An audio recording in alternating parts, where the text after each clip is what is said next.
I think it would be good to go over this article because this article shows what type of coverage most people are reading about this issue. This is an article from the Texas Tribune that came up soon after all this started happening. And you can see that it's filed under transgender Texans. Like that's their subheading here. Like they have a whole segment of the paper for that. It's loaded with all of this stuff that's like, just pulling at the heartstrings. Like for LGBTQ mental health support, call the Trevor Project 24/7 toll-free support line. You can also reach a trained crisis counselor through National Suicide Prevention Lifeline. Like that right there is, striking fear into the hearts of the parents, It's probably already for no making that reason. connection too. Parents of a trans child who reached out to Attorney General Ken Paxton over dinner are now under investigation for child abuse. So, like, just the way they worded that, Yeah. like they reached out to him over Mhm. dinner. Like, what a nice thing for them to do. Mm. Amber Briggle had hoped inviting Paxton to dinner might soften his views about transgender children. Now, the family is under investigation after he issued an opinion equating gender affirming medical care with child abuse.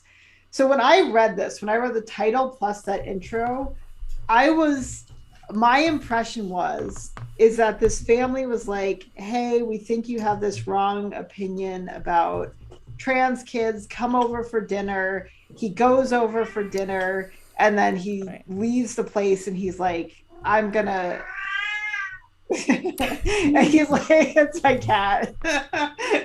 Great noises.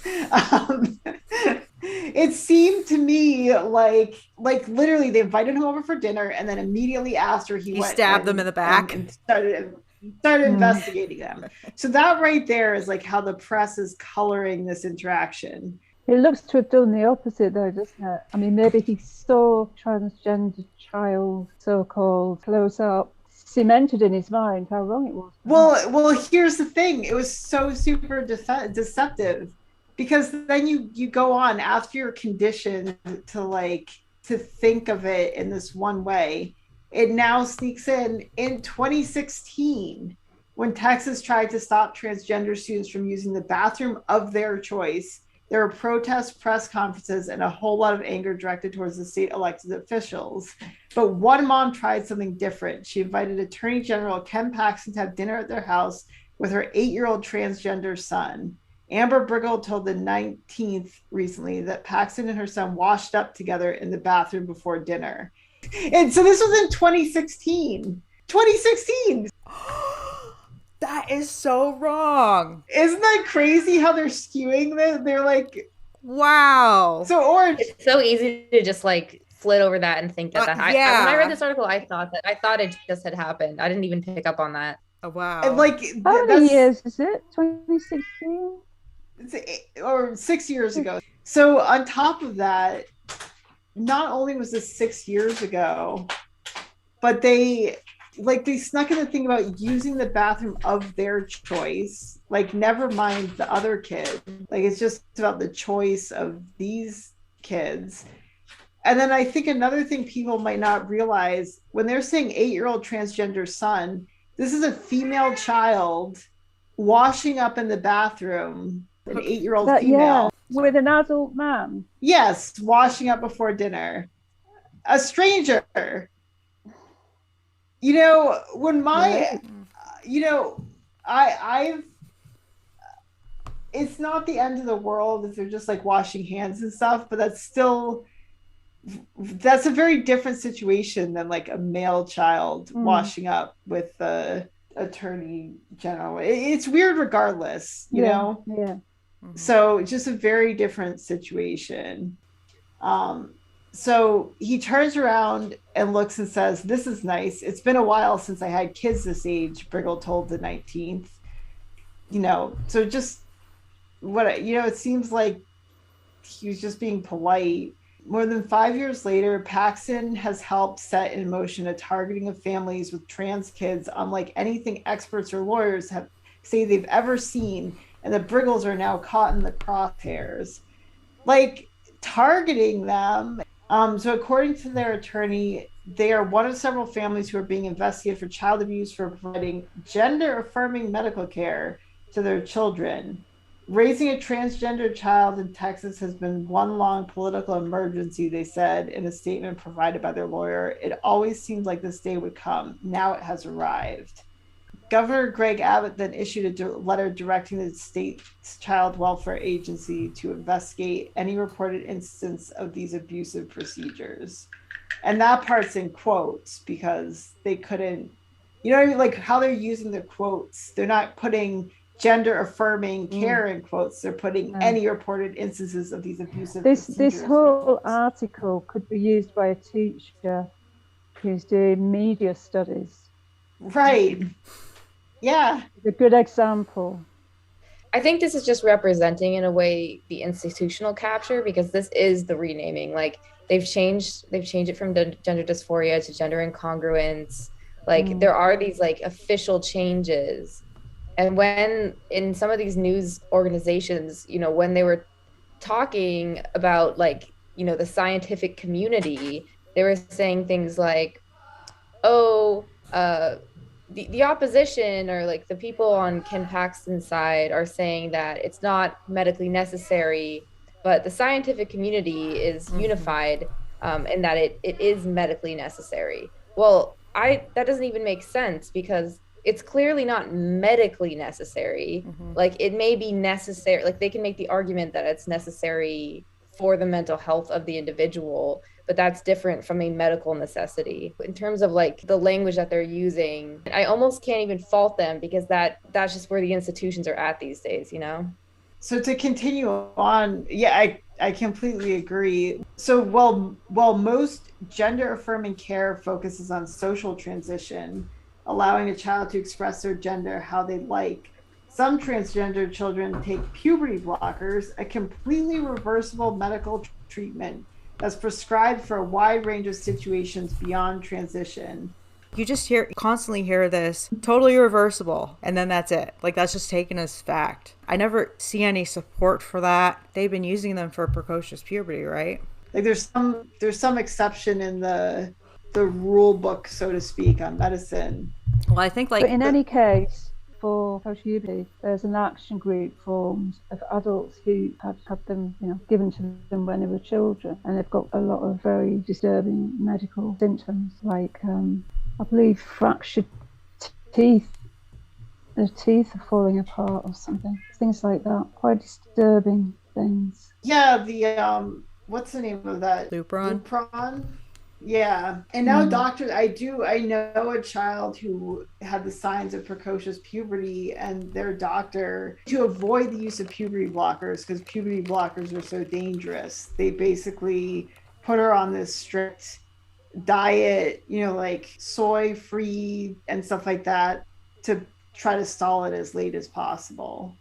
I feel like it's just totally illogical, the idea that it would be reversible, because time moves forward, and if you're going to be doing something that's fundamentally changing the pace of development, if you're messing up with the natural development of the bone density and brain development and all of these things, it just seems like totally wishful thinking to act like that's reversible, because the only thing that would make it reversible is if you could actually go back in time and develop normally. Or perhaps put them in liquid nitrogen. That's the only thing I can think of. Right. Well, so like puberty blockers, even for precocious puberty, that's to delay it till the normal time. It's not to like delay it past the normal time. It's just until the normal time. And so, yeah, there's no evidence it can be reversed. I was like listening to something about this. Somebody mentioned this, but you also have to make that connection between puberty blockers and rates of transition and not transitioning. You know what I mean?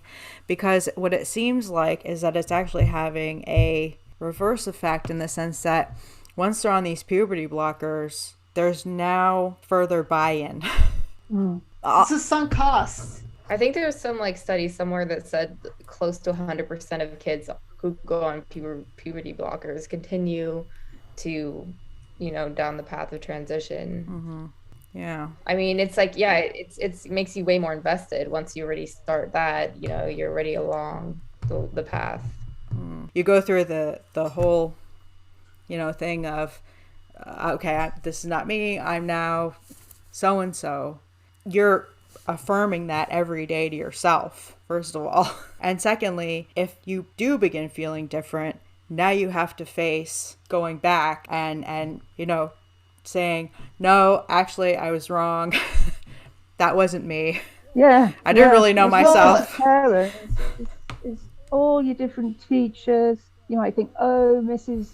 What's it's going to be really annoyed with me. She'll think I'm stupid. And they don't want to disappoint people, and they don't want to make their parents mad, or, there's just so many different factors at work. What just occurred to me is that, like, the line is beginning to be blurred between the kid affirming him or herself and others affirming that. You have constant affirmation from adults, and now the kid's just going along with it because they said it in the beginning, and now all these signals are coming in. Yeah, this is definitely what you are. Kids, they're incredibly suggestible. There's so much evidence of that. If they have any sort of other idea, it doesn't seem like those are picked up.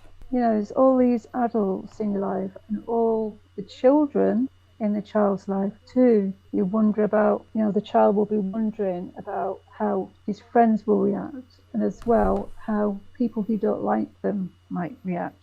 Like, if you are committed and then you want to go back, you could switch schools, you could do whatever. But the fact that the social transition is the first step towards medicalization.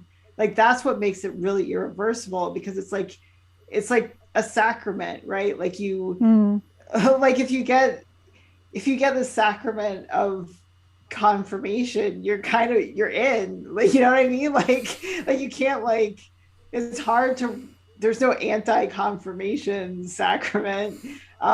So the social transition is kind of like a sacrament of confirmation for transition. And that's what makes it tough. But if it were just in isolation, it wouldn't be as bad, True. And so it's not like, okay, maybe we just like shorten your name or something, and now you're just like a boy who likes to wear a dress. Like, it's funny that social transition is the only part of that paragraph they put in quotes. Like, yeah. So many other things that they, like, gender affirming, really should be in quotes. Yeah. Yeah. I'm deeply suspicious that something is necessary when it hasn't been a thing for all of human existence. Like, I just at baseline, it has nothing to do with trans stuff. It's just, I don't think we survived as a species for millions upon millions of years with this kind of, obviously not as a species, but in our lineage. Well, I think their response to that, this kind of thing unaddressed. Their response to that would be, it was even worse than now. We're just coming up with these new, more accepting attitudes. I don't remember kids throwing themselves out of windows in my childhood.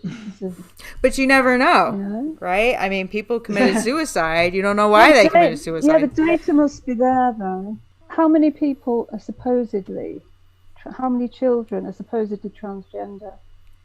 Let's say, for the sake of argument, 3%. Did 3% of children used to commit suicide? I really don't think so. Yeah, so it's definitely lower. It's definitely lower than they're claiming, if it exists. It's way, way lower. Yeah, the other thing I wanted to just say was, if this unnatural state of not having any changes of puberty, particularly on the brain, how do we know that unnatural state doesn't make a very suggestible person? Yeah. It could have any effect. We just don't know what the effects on the brain are of not going through puberty. They could actually go backwards. Naya, do you want to pull up the Reddit post for now? We can come back to this article. Sure. Yeah, I mean, one thing that I just want to say before we get into this, it's essentially a mental illness. And, like, I mean that in the sense that the distress is localized in the brain. The risk that everybody's throwing around, right, is the suicide risk. The issue is that in this effort to depathologize it, you have to move what's inherently a very dissonant process, which is trying to change the sex that you are or wanting to be a different sex than you are. You have to move that. So then we get this thing, gender identity, and then everyone has one, and either it matches your body or it doesn't match your body. And then you get all of this language that obfuscates that. You get the gender affirming language and expressing your gender and blah blah blah blah blah. When you're coming from that way of understanding what this is, then to suggest these medical interventions, it makes it sound much more benign, and it also makes it sound much more like this is the only thing that's out there. It's the only way that you could solve the problem, because the problem isn't a mental problem. The problem is essentially a physical problem. The problem is that you have an intersex brain, or you have the brain of the opposite sex, or whatever it is. If we were to start really stripping that away and kind of getting back to the old school way of seeing it, which is that you are this sex, you want to be a different sex, then like the type of interventions, right, that like we're going to look at to solve the problem are totally different, because the essentially the sex change interventions have reduced some people's distress to a degree. That's the only thing that's on the menu. That's the only thing that we're even considering, the only thing that we're talking about. And to suggest anything else, they're amounting that to conversion therapy.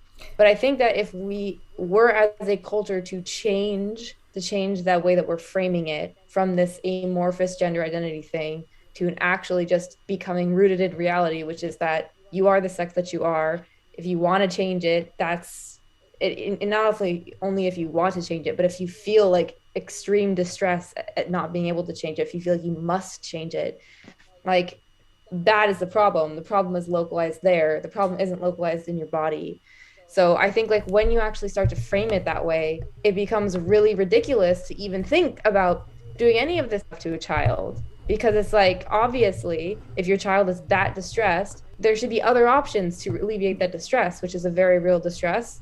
And, there's different presentations that affect different, groups of the population. It's not totally homogenous. You not only see that, but you also see the standard from suicidality to distress. And now you begin to see more of not even discussion of perhaps a suicide attempt, just like I'm feeling distressed. It seems like we're breeding like a population of children in general. Life is painful, and children need to know we're that. not preparing them for that. Yeah. A lot of people encountering this who might be watching this podcast, they aren't aware that the debate used to be in this place. Yeah, the goalposts have moved, haven't they? Only the suicidal people were being held up as the ones we had to protect or whatever. But the line between distress and suicidality has been blurred.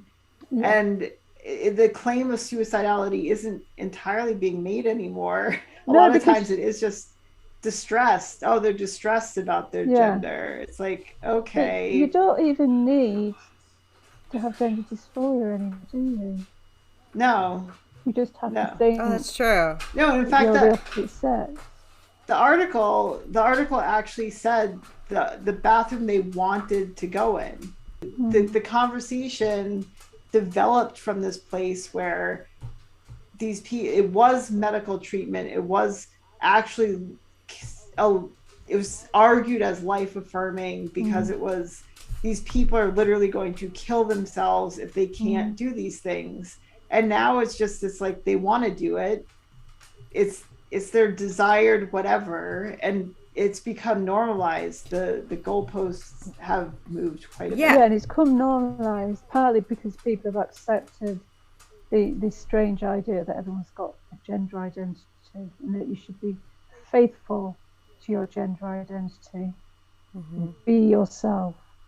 That 41% became truth. I that rarely tiny see little study. Yeah, I rarely see any sort of like any criticism in general of that number. So yeah, you don't even hear it mentioned pretty much anymore. Like the Trevor Project throws it around, but yeah, like you were pointing out, it's completely something that it's just people enter it now and they just believe that this thing exists.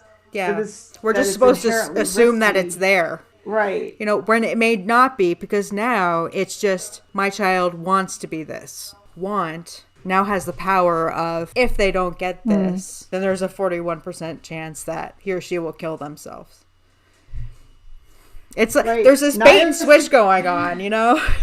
Yeah, and it's most people entering it aren't aware of where it started. They just came in with everybody agreeing in this one place that doesn't reflect the reality. All right, where we left off. Paxton and Abbott also cited concerns over gender-affirming surgeries that are rarely, if ever, used on children. They should never be used on children. Even if it's a rare event, that is the type of thing that should be pursued as child abuse. And if they were, why would they be talking about it? Why would it be a thing? Right. They don't have to worry. If it isn't performed on kids, then why are you concerned? So since Abbott's letter, the Texas Tribune has been able to confirm that Child Protective Services has opened investigations into at least 5 families, and the real number may be much higher. A spokesperson for the agency said they could not confirm the number of active investigations due to pending litigation. The Briggle family said in their statement that the caseworker interviewed them and their children and inspected their house. We showed her all the food in our cabinets, the kids' art, the toys, books, and games in the family room, the gardens and trampoline in the backyard, the beds piled with blankets and stuffed animals, they said in the statement. It was impossible for her not to feel the love in our home. Equating material comforts to righteousness, morality, and love is quite the American, and I think quite the American sentiment. It also makes the mistake. It also makes the mistake of assuming that abusive parents don't love their children. That's a good point. They do. Yeah. It's part of the pain of child abuse is the fact that there's a loving relationship, and it's not a stranger. Obviously, not all of the damage, but some of the damage. That is These are sick people who abuse children. It doesn't mean they're not capable of love. That's very, very true. Yeah. I have some examples of that I won't get into that hit close to home, but it's definitely the dysfunction of the relationship causes the abuse, not the lack of love. Usually, I mean, that's pretty standard, is for when they're like CPS workers are doing an inspection, like this is everything that happens. That what they're looking for first and foremost is that, their basic Maslow needs, food, shelter, whatever. Maslow's hierarchy of needs, is being taken care of. This kind of shows how. So that paragraph. So this is something that lawyers will do when they're making a case. In opening statements, a lot of times, and it works. The prosecutor will. You're telling a story, but you're telling a story in a vivid way, because you want to put the jurors kind of in the shoes, but not really, because you're not supposed to. But you're trying to get them to experience that for themselves. And so it's kind of like a technique in terms of, so while you're reading all this, you're imagining, as a parent, what it would be like for a CPS worker to come into my house, try to justify that I'm not abusing my kids. Right. Yeah, they're giving the microphone to the abuser, essentially, aren't they? Yeah. Well, potentially. Yeah. But it's also, that touches on the innocent parent's perspective too, that fear of being investigated and kind of like, how dare you interfere with my parenting, and how dare you question my ability to parent my child. Right. And how, or the fearful version of like, what if, yeah, like what if I'm doing everything right and somebody comes in and yanks my children away? So they're going to be reading this and Right. think, this kid has a problem. They obviously had to see a doctor for it. These seem like well-meaning parents. They got all the books and toys and everything. They're providing them, a good material life. One of the Reddit posts, hopefully Naya can come back in to go over it eventually, but it covers that dynamic with parents just kind of getting sucked in and thinking they're doing what's right for their child. Mm-hmm. And so even the parents who are doing this would feel like they're being unfairly investigated because they were trying to do right, and it is the doctors and professionals who have led them astray, and the public sentiment and stuff like that. In that sense, too, there's this message now that they're being doubly screwed over by the state because the state has given these doctors licenses. And now these doctors saying, it's okay, this is what you need to do. But now they're re-victimizing them by saying, now we're going to take your kids away because you followed the advice of somebody that we approved of. Yeah, and these parents might have started off against it. They might be persuaded by the doctor. Right. Some parents are they've been given court orders that their child has to undergo this sort of treatment. That's right. In some places, yeah. This could just be making parents scramble to like put the doctors on notice. Like, is this really what's right for my kid? So the investigator told them they were clearly doing something right, according to the statement, but the investigation remains open. Hopefully they're investigating where they got the idea from to do this, I think the article, it's near the end. We're the family you would want to place a foster child with, not the family whose children should become foster kids themselves, they said. And yet the government is attempting to rip our family apart because we love our children unconditionally. Is this who we are, America? I mean, unconditionally love their children. Like, I don't feel like medically transitioning your child is unconditional love. So whatever their children says, they can have. In my own mind, if my parents did something to me medically, I wouldn't consider that unconditional love, like if it wasn't a medical necessity. No.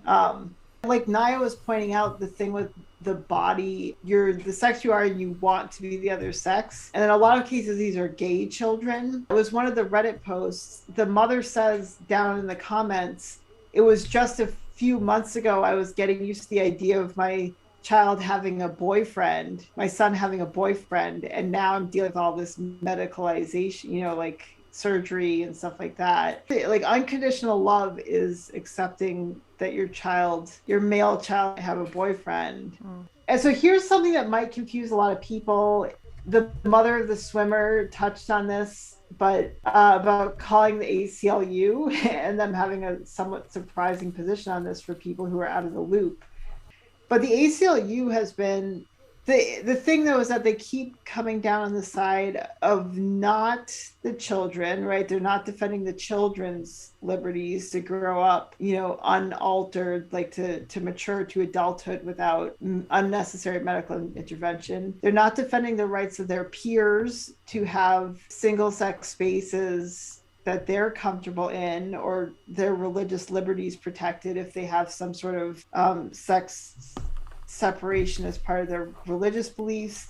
They're not defending the beliefs of other parents who think these things shouldn't be taught to children or whatever. They're not defending the athletes who are being unfairly competed against. It's like they're very narrowly siding with this issue that doesn't seem to be a civil liberties issue unless you look at it through a very specific lens. So the Brigham family, in their statement, called on people in Texas and around the country to push back against these policies. We need you to not normalize this state terrorism through your silence. Don't just wring your hands. We need you to draw a line right here, they wrote. It is not acceptable that some Americans have to flee their homes to secure their civil rights. Stop telling us to move. Help us. Just very catastrophic. It's like, state terrorism. Like the terrorism comes from the way the article is written, not from the actual thing that's happening to these families. It's not like, since when is legally defined child abuse investigation terrorism? It's really bad to misuse the word terrorism. I have to agree. You know, it's like white supremacy now. I think that actually, like the one of the reasons for the ACLU's position on this was because Pritzker was a big donor. The whole Pritzker family funds this type of thing. Yeah. At some point, we should talk about the Pritzkers.